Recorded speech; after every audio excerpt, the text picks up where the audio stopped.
दुनिया में कामयाबी दिलाने वाला अगर कोई सबसे बड़ा शब्द है तो वो है लगन। जब हम बाज की तरह आसमान छू सकते हैं तो मुर्गे की तरह क्यों उड़े? कल की तैयारी आज से नहीं अभी से करिए। बिना मेहनत ये ऑप्टिमिस्टिक होना आलस कहलाता है। अधिकतर लोग बेहद ऑर्डिनरी जीवन जीते हैं और मर जाते हैं। नमस्कार दोस्तों, मैं सोनू शर्मा। सफलता के सीक्रेट हम सिर्फ इंसानों से ही क्यों सीखें, पक्षियों और जानवरों से क्यों ना सीखें, जो हर दिन जिंदा रहने के लिए शिकार करने या शिकार होने से बचने के लिए जंगल में जूझते रहते हैं। जानवर कितने चतुर होते हैं, क्या हम यह समझने लायक चतुर हैं? और तो और जानवर इस धरती पर तब से हैं जब मानवता का कोई अस्तित्व भी नहीं था, और जब इस धरती से मानवता का अस्तित्व मिट जाएगा तब भी इस धरती पर शायद जानवर ही रहेंगे। आज के इस वीडियो में प्रकृति से पैदा हुए अनेकों पक्षियों और जानवरों में से 3 शानदार जीवों से सीखने की कोशिश करते हैं। सबसे पहले ऊंट। मैं हमेशा मजाक में कहता हूं कि ऊंटों और इंसानों के बीच सबसे बड़ा फर्क यह है कि ऊंट पूरे हफ्ते बिना पिए काम कर सकता है और इंसान पूरे हफ्ते बिना काम किए पी सकता है। हम सब ने यह सुना है कि ऊंट को रेगिस्तान का जहाज कहते हैं, पर क्या हमने कभी ये सोचने की कोशिश की कि क्यों आखिर ऊंट रेगिस्तान का जहाज है जबकि घोड़ा ऊंट से बहुत तेज दौड़ता है? पर हम घोड़े की तारीफ में ऐसा कुछ नहीं कहते। आज समझते हैं क्यों। दोस्तों, दुनिया में कामयाबी दिलाने वाला अगर कोई सबसे बड़ा शब्द है तो वो है लगन। मतलब जब बाधाएं आपके रास्ते में आती हैं तो भी आप रुकते नहीं और अपनी दिशा में चलते ही चले जाते हैं। और अगर आप सही मायने में लगन सीखना चाहते हैं तो रेगिस्तान में जाकर ऊंट को देख लें। दूर दूर तक फैला हुआ रेगिस्तान, चेहरे पर और आंखों पर पड़ते गर्म रेत के थपेड़े, पानी का नामो निशान नहीं। सुबह से शाम तक अंगारे की तरह तपती रेत पर 30-40 मील दूर चलना, और इससे भी बड़ी बात अपनी पीठ पर 200 किलो का वजन लाद कर चलना, और सिर्फ एक दिन नहीं, भगवान न जाने कितने दिनों तक। ऊंट हमें याद दिलाता है कि अगर हम संकल्पवान हों तो कुछ भी असंभव नहीं है। इसलिए आपके जीवन में जब भी चुनौतियां आए, ऊंट को याद कर लें और याद रखें, ऊंट धीरे धीरे ही सही पर निरंतर लगातार आगे बढ़ते रहते हैं, एक बार में सिर्फ एक कदम। क्योंकि ऊंट अच्छे से जानते हैं कि वो 100 मीटर की फर्राटा नहीं दौड़ रहे बल्कि मैराथन दौड़ रहे हैं। इसलिए वे कभी जल्दबाजी या हड़बड़ी में नजर नहीं आते, नपी तुली चाल चलते हैं। उनके अंदर मुश्किल एनवायरनमेंट में खुद को ढाल लेने की योग्यता होती है। हमें भी ये याद रखना चाहिए कि जिंदगी 100 मीटर की दौड़ नहीं बल्कि मीलों लंबी मैराथन है। ऊंट हमें सिखाते हैं कि जीवन में कभी टेंशन नहीं लेना। अगर लोग आपसे आगे निकल जाएं तो भी नहीं, अभी काफी दौड़ बची है, और अगर आप ऊंट की तरह धीरे धीरे ही सही पर लगातार चलते रहें तो सबसे आगे निकल सकते हैं। साथियों, जीवन छोटा दिखता है लेकिन काफी लंबा होता है, इसलिए प्लानिंग हमेशा लॉन्ग टर्म के हिसाब से ही करें। हमेशा याद रखें, सिचुएशन कितनी ही कठोर क्यों ना हो, भगवान ने आपको उससे ज्यादा कठोर बनाया है। सिचुएशन हमेशा निर्जीव होती हैं पर आप सजीव हैं, इसलिए आप अपनी सिचुएशन से ज्यादा ताकतवर हैं। कुछ इंटरेस्टिंग बात बताता हूं। अब अबू धाबी में आपको ऊंट के दूध से बना मिल्क शेक मिल सकता है। ऊंट के दूध में गाय के दूध से ज्यादा विटामिन सी और लोहा होता है। इसका इस्तेमाल कजाकिस्तान में टीबी के साथ कई बीमारियों के इलाज में भी किया जाता है।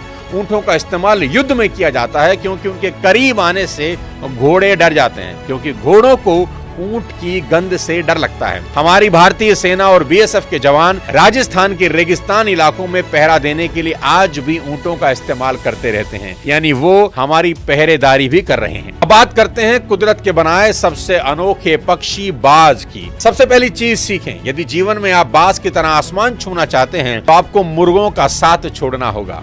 एक शानदार कहानी से समझते हैं। मुर्गी पालने वाले को एक रोज बाज का एक अंडा मिला और उसने इसे मुर्गियों के दड़बे में रख दिया। समय बीतने पर बाज का बच्चा भी मुर्गी के बच्चों के साथ पलने लगा और खुद को इन्हीं की तरह मुर्गा समझने लगा। मुर्गे केवल कुछ ही दूर तक उड़ पाते हैं, इसलिए उस बाज ने भी कुछ ही दूर तक उड़ना सीख लिया। एक दिन उस बाज ने आसमान में एक बड़े पक्षी को उड़ता हुआ देखा। बड़ा इंप्रेस हुआ। उसने आसपास की मुर्गियों से पूछा, वह कौन है? तो मुर्गियों ने जवाब दिया, वह बाज है, पक्षियों का राजा है, आसमान में रहता है, हम तो जमीन पर रहते हैं क्योंकि हम तो बस मुर्गे हैं। उनकी बात सुनकर वह बाज पूरी जिंदगी मुर्गे की तरह जिया और मुर्गे की तरह ही मर गया, क्योंकि जीवन भर वह खुद को मुर्गा ही समझता रहा। साथियों, ये कहानी बहुत ऑर्डिनरी है, लेकिन इसमें गहरी सीख है। अधिकतर लोग बेहद ऑर्डिनरी जीवन जीते हैं और मर जाते हैं। उन्हें एहसास ही नहीं होता कि उनके अंदर बाज के बच्चे की ही तरह कई योग्यताएं छिपी हैं, जिनको वो कभी इस्तेमाल ही नहीं करते। किसी ने खूब कहा है कि कब्रिस्तान संसार की सबसे अमीर जगह है, क्योंकि यहां आपको सभी आशाएं और सपने मिलेंगे जो कभी पूरे ही नहीं हुए। वो पुस्तकें मिलेंगी जो कभी लिखी ही नहीं गई। वो गीत मिलेंगे जो कभी गुनगुनाए ही नहीं गए। वो एक्सपेरिमेंट जो कभी किए ही नहीं गए। और ये सब इसलिए हुआ क्योंकि वो शख्स पहला कदम उठाने से पहले ही डर गया। दोस्तों, जब हम बाज की तरह आसमान छू सकते हैं तो मुर्गे की तरह क्यों उड़ें? बाज हमें सिखाता है कि हमेशा विजेताओं के साथ रहें। 10,000 फीट की ऊंचाई पर आपको कोई दूसरा पक्षी कभी नहीं मिलेगा। अगर कोई दूसरा पक्षी होगा तो वो बाज ही होगा। बाज कबूतरों से दोस्ती कभी नहीं करते। वे छोटे पक्षियों के साथ नहीं उड़ते, क्योंकि उनको कबूतर या दूसरे छोटे पक्षियों के साथ उड़ने के लिए नीचे आना होगा, क्योंकि बाकी पक्षी ऊपर नहीं आ सकते। दूसरी चीज जो आप मादाबाज से सीख सकते हैं वो है कंफर्ट जोन। मादाबाज अपने बच्चों को कंफर्ट जोन से बाहर निकलने के लिए मजबूर करती है ताकि वो उड़ना सीख सकें। जब बाज के बच्चों का उड़ना सीखने का वक्त आता है तो वो माँ घोंसलों से पंखों और नरम घास की आरामदेह परतें हटा देती है ताकि कांटों और नुकीली टहनियों की चुभन से चूजे डिस्कम्फर्ट में आ जाएं और घोंसला छोड़कर उड़ने की कोशिश करें। अगर चूजे फिर भी घोंसला नहीं छोड़ते तो माँ उन्हें घोंसलों से नीचे गिरा देती है और ऐसा बार बार करती है ताकि वो उड़ना सीख जाएं। हर बार गिरने पर चूजे कूदकर घोंसले में लौट आते हैं, लेकिन कांटों और टहनियों से लहूलुहान हो जाते हैं। पर माँ तरस नहीं खाती, उन्हें फिर से धक्का देकर गिरा देती है। यह तकनीक बहुत क्रूर दिखाई देती है, लेकिन जरूरी है। अगर माँ ऐसा ना करे तो बच्चे कभी उड़ना नहीं सीख पाएंगे और दूसरे जानवर उन्हें अपना शिकार बना लेंगे। इसी कठोर ट्रेनिंग की वजह से चूजे एक दिन उड़ना सीख लेते हैं। बाज सिखाता है कि अगर ऊंचा उड़ना है तो इंसान को भी अपने कंफर्ट जोन से बाहर आना ही होगा। और दिल दहला देने वाली चीज जो बाज हमको सिखा देता है वो ये कि बाज जब बूढ़ा हो जाता है तो उसके नाखून, उसकी चोंच कमजोर हो जाते हैं। उसके पंखों में इतनी ताकत नहीं होती कि वो उस ऊंचाई पर उड़ सकें जिस ऊंचाई का वो आदी था। ऐसे वक्त में कोई भी नियति को स्वीकार करके मरने का इंतजार करता, पर बाज ऐसा नहीं करते। बाज नियति को स्वीकार करने के बजाय नियति को बदलने के लिए ऊंचे पहाड़ों में चले जाते हैं और अपनी टूटी हुई चोंच से एक एक करके अपने सारे पंख नोचकर तब तक फेंकता है जब तक उसके बदन से आखिरी कमजोर पंख न निकल जाए। फिर वो अपने नाखून और चोंच को पत्थर से मार मार कर तोड़ देता है। बूढ़ा बाज अब बिना पंख के, बिना चोंच और नाखून के लहूलुहान और कमजोर हालत में पहाड़ के किसी कोने में छिप जाता है और वक्त गुजरने का इंतजार करता है। धीरे धीरे बाज के बदन पर नए पंख आते हैं। उसकी चोंच और नाखून पहले से ज्यादा नुकीले और पैने होकर दोबारा उगते हैं और फिर बाज वापस उसी ऊंचाई पर उड़ता है जिससे नीचे उड़ना उसे कभी गवारा नहीं था। जिंदगी में ऊंचा उड़ने की ख्वाहिश रखने वाले भी अक्सर सोचते हैं कि हम कमजोर हैं, हमारे पास ताकत कम है, हमें लगता है सब खत्म हो चुका है। पर यही वक्त होता है जब हम अपनी आदतें, अपनी कमजोरियां नोच कर फेंक दें, अपने नाखून और अपनी चोंच यानी कि हुनर और ज्ञान को पैना करें और खुद को एक तकलीफ दे प्रोसेस से गुजारकर एक नया मजबूत इंसान बना दें। साथ ही वीडियो के आखिरी भाग में सीखते हैं कुदरत के बनाए शायद सबसे छोटे जीव चींटियों से। चींटियां कभी हार नहीं मानती। आप चींटियों को मसल सकते हैं क्योंकि भगवान ने उनको कमजोर शरीर दिया है, पर भगवान ने चींटियों को इतनी मजबूत विल पावर दी है कि आप उन्हें बिना मारे रोक ही नहीं सकते। ध्यान से अगर आप उनको देखें, वो एक लाइन में डिसिप्लिन के साथ अपने लक्ष्य की तरफ बढ़ती हैं।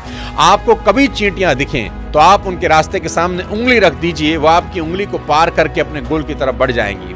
आप उनके रास्ते में पेन, पेंसिल कुछ रख दीजिए तो वो उस पेन, पेंसिल को पार करके निकल जाएंगे। यहां तक कि अगर चींटियों के रास्ते में पहाड़ भी आ जाए तो वो पहाड़ को भी पार करके अपने लक्ष्य की ओर बढ़ जाती हैं। आज तक किसी ने ऐसी चींटियां नहीं देखी जो बिना अपना खाना लिए वापस अपने बिल में चली गई हों। दूसरी बड़ी बात जो हम इस छोटे से जीव से सीख सकते हैं वो ये कि भविष्य के बारे में सोचना। चींटियां गर्मी के मौसम में सर्दी के बारे में सोचने लगती हैं। खाना लाओ, वापस लाओ, यही एक सिद्धांत है। Take the food, bring back, take the food, bring back. वो पूरी गर्मियां काम करते करते गुजार देती हैं, क्योंकि उन्हें पता है कि वो सर्दियों में बाहर नहीं निकल सकती। चींटियां सर्दियां आने पर रोने में यकीन नहीं रखती, चींटियां सर्दियां आने पर ढोने में यकीन रखती हैं। अपने वजन का 20 गुना उठाने वाली ये चींटियां सर्दियों में भी खाली पेट नहीं रहती, क्योंकि उन्होंने पूरी गर्मी इस मौसम की तैयारी की है। एग्जाम कल है, आज पढ़ूंगा, प्रेजेंटेशन परसों है, कल बनाऊंगा, मंडे से शुरू करूंगा, 1 तारीख से शुरू करूंगा। ये बहाने हमें चींटियों से भी छोटा बना देते हैं। एग्जाम आने वाला है, ये 1 साल पहले आपको पता होता है, तो फिर 1 दिन पहले का इंतजार क्यों करना। चींटियां बनिए, कल की तैयारी आज से नहीं अभी से करिए। सबसे बड़ी सीख जो आप इस नन्हे से जानवर से सीख सकते हैं वो है दिस शेल टू पास। जब सर्दियों का मौसम आता है, इंसान की हड्डियां कांपने लगती हैं, तब ये चींटियां खुद को ये याद दिलाती रहती हैं कि सर्दियां चली जाएंगी, ये वक्त गुजर जाएगा। चींटियों से मिली इस सीख से ये सीखा जा सकता है कि लाइफ में ऑप्टिमिस्टिक होना कितना जरूरी है, लेकिन बिना मेहनत किए ऑप्टिमिस्टिक होना आलस कहलाता है। चींटियां जानती हैं कि सर्दी का मौसम कुछ दिनों का है, पर जब वो खाना इकट्ठा करती हैं तो 2-3 महीने का सोचकर कभी इकट्ठा नहीं करती। वो इतना खाना इकट्ठा करती हैं जितना कर सकती हैं। वो आने वाली मुसीबत की तैयारी मुसीबत की स्ट्रेंथ के हिसाब से नहीं करती, वो अपनी स्ट्रेंथ, अपनी लिमिट के हिसाब से तैयारियां करती है।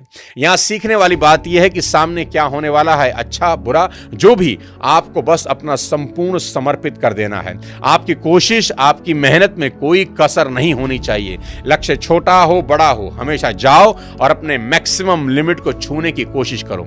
आज कई इंसानों की बुरी हालत इसलिए है क्योंकि हम जानवरों की तरफ कभी सीखने के इरादे से देखते ही नहीं, वरना प्रकृति की बनाई हर संरचना हमें कुछ ना कुछ सिखा सकती है। जिन जानवरों को हम छोटा और तुच्छ समझते हैं, उन्हीं के बारे में मिसाल देते हुए हमारे शास्त्रों ने हमें सलाह दी है कि कौवे की तरह चौकन्ना रहो, बगुले की तरह ध्यान लगाओ। एक कौवा कंकर कंकर जोड़कर पानी को उसकी तलहटी से खींचकर अपनी चोंच के बराबर ले आता है। एक बगुला मछली के शिकार के लिए टकटकी लगाए घंटों देखता रहता है, और एक कुत्ता जरा सी आहट होने पर उठ जाता है। ये गुण अगर इंसान अपने अंदर ले आए तो वो किसी भी फील्ड में कुछ भी करना चाहता हो, दुनिया की कोई ताकत उसे अपना लक्ष्य हासिल करने से नहीं रोक सकती। साथियों, उम्मीद करता हूं आज का ये वीडियो आपको पसंद आया होगा। अगर पसंद आया हो तो चैनल को सब्सक्राइब कर दें, वीडियो को लाइक कर दें और शेयर कर दें। अगले किसी और वीडियो के साथ फिर आपसे मुलाकात करूंगा। तब तक अपने स्वास्थ्य का ध्यान रखिए। Thank you so much. जय हिंद।